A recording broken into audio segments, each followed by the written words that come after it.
Welcome everybody to Extreme Off-Road Silly Bills, and today we're dealing with the 2004 Nissan pickup number 23 Rally Raid. Now this has 1072 horsepower, 868 pounds-feet of torque from a 3.5 litre twin turbocharged V8 engine. The car itself now weighs 4,294 pounds, came with all-wheel drive standard, but it now has a higher off-road suspension and thicker off-road tyres because it came with off-road tyres standard.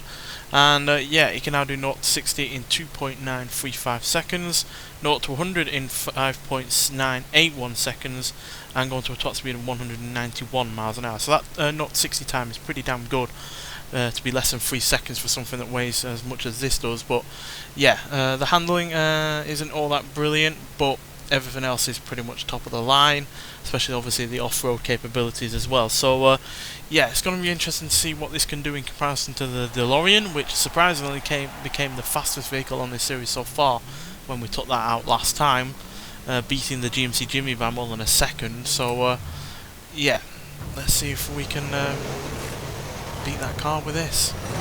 Obviously this is a far more off-road orientated vehicle than the DeLorean is, but that didn't stop it beating the GMC Jimmy, which was also an off-road vehicle. So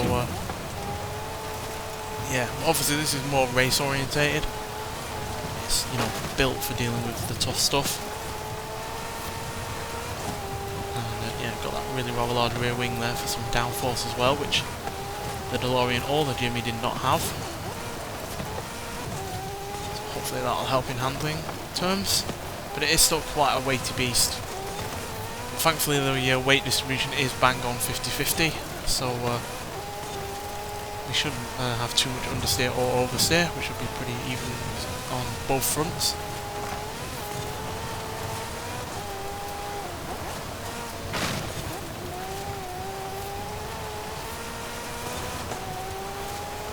Not sure where this engine is from either, to be honest. I think it was 3.5 litres even from the upgrade section, because yeah, there were a huge amount of engines to choose from. We could go much larger V8s, we could get a V10 in it that I think was from the Lexus LFA. Yeah, we had a V6 twin turbocharged engines, inline 4s, so yeah, certainly had a wide variety of choice for this, but I went for this one because I don't think we've used it before, and it still gave us a fair decent amount of power and torque. And with it being a small cubic capacity V8, it's not going to weigh as much as the larger V8 or a engine with more cylinders. So yeah, and for now it is doing rather well. Oh dear, yeah, I jinxed myself there. I said it was doing really rather well, and then we immediately oversteer and missed the checkpoint. Might have been down to me a little bit there, but getting a little bit overzealous.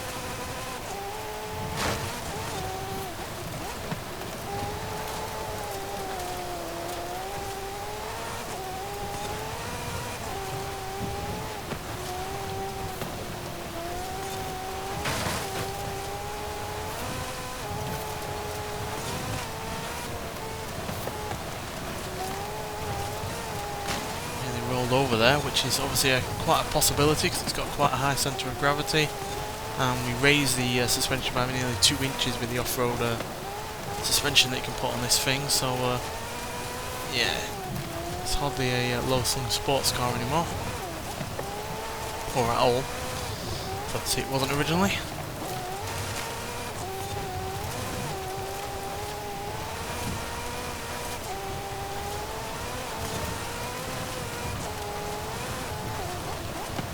Decent rate of speed when we are allowed to stretch it and get some room.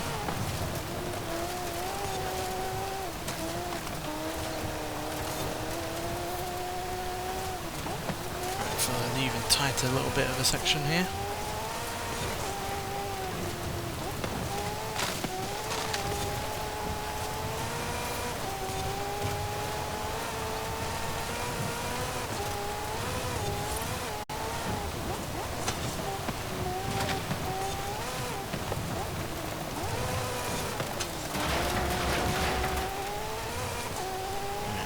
Final corner.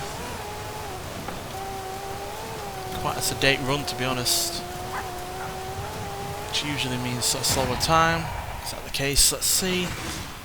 Yes, that is the case. So yeah, despite being, you know, a purpose-built off-road vehicle, it's fourth slowest, beating the Subaru STI S209, the Renault 8 Gordini and the Renault 4L Export, but it's just under 0.2 of a second slower than the Liberty F150 Pre-Runner, and yeah, way off the likes of the Ford Bronco, McLaren GT, Aston Martin Valhalla, GMC Jimmy, and obviously more importantly the DeLorean, which is, yeah, more than 7 seconds quicker than this. So yeah, that's a bit of a shame. I expected that to be a lot quicker, but maybe it's just the fact it weighs a lot more than other cars that we've had. For instance, the DeLorean weighed about 1,600 pounds less than this, and it had more power and more torque as well from a much larger V8 engine. So yeah, maybe that is what you know, hindered it. But the acceleration on this is better than the DeLorean was, so yeah, not quite sure why it was as slow as it was, but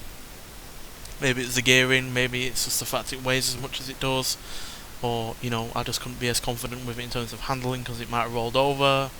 Numerous aspects could have really hindered its time, but still, it's not the slowest, and yeah, it's yeah, showing that there's quite a gap between certain cars, because between this and the Subaru there's nearly 2 seconds, and then there's a good 5 seconds between this and the Renaults at the bottom. So yeah, there is a bit of a gap trending now. Those bottom two cars are definitely becoming more and more distant as yeah, we drive more and more cars on this series, which I guess is no surprise. But I highly doubt they're going to be the slowest cars on this game, because we have some silly vehicles to try out.